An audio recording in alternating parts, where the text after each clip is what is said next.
Lakshita Nandagopal now explains more about what's unfolding in Bangladesh. Remember, this is not latest. The Hindu minority in Bangladesh has now come to a single-digit percentage of less than 8%. There's been a radical decline.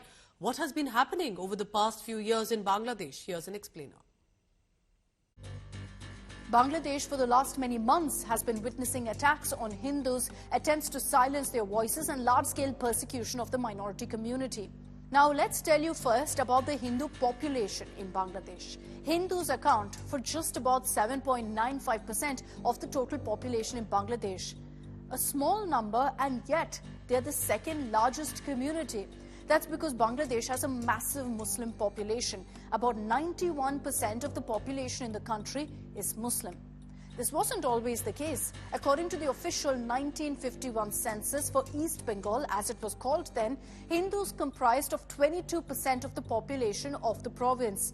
That went down to 15% in 1991 and then to just 8.5% in 2011. 11 years later, in the 2022 census, that number is at 7.95%. Many believe that the reason for the Hindu population decline in Bangladesh is because of what we're seeing right now, the persecution of this religion. And this has happened despite clear constitutional provisions that ensure freedom to practice one's religion. And that brings us to the question, is Bangladesh a secular nation? Bangladesh is an Islamic nation. Islam was made the state religion of Bangladesh only in 1988. It overturned the 1971 constitution, which had declared Bangladesh, much like India, as a secular state.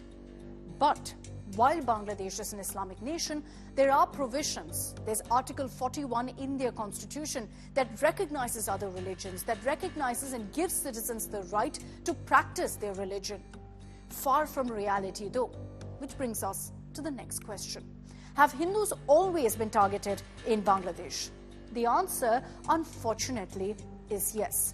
Some of the worst anti-Hindu agitations took place during the late 1980s and the 1990s. For example, in November 1990, during the Babri movement in Ayodhya, ripples were felt in Bangladesh as well, as mobs set fire to Hindu temples in Chittagong and Dhaka, the same districts that are seeing the maximum attacks against Hindus even today.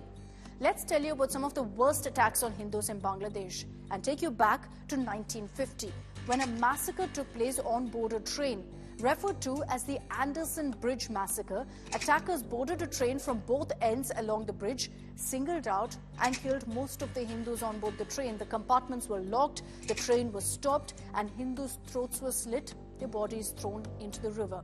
21 years later, in 1971, another massacre of Hindus took place in Dhaka, as Hindus living around the Ramna Kali temple were killed during the Indo-Pakistan War.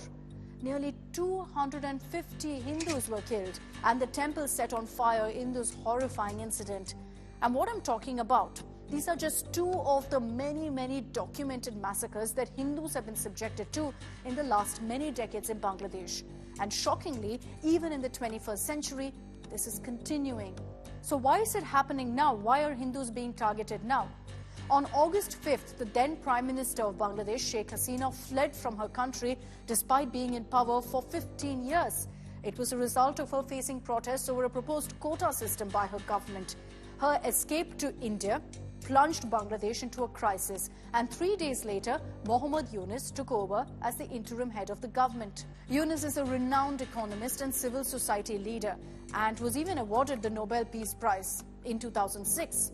The irony of it all, considering it's now under Yunus that Hindus are being persecuted in this manner. Hindus in Bangladesh are largely considered to be supporters of Sheikh Hasina's secular Awami League party, which is why the change of regime has translated to an unbridled reign of terror for Hindus. Let's tell you about the reactions that have come in, particularly how has India reacted to the violence. The Indian government has repeatedly called upon the Yunus government to crack down on the extremists who are targeting Hindus in Bangladesh.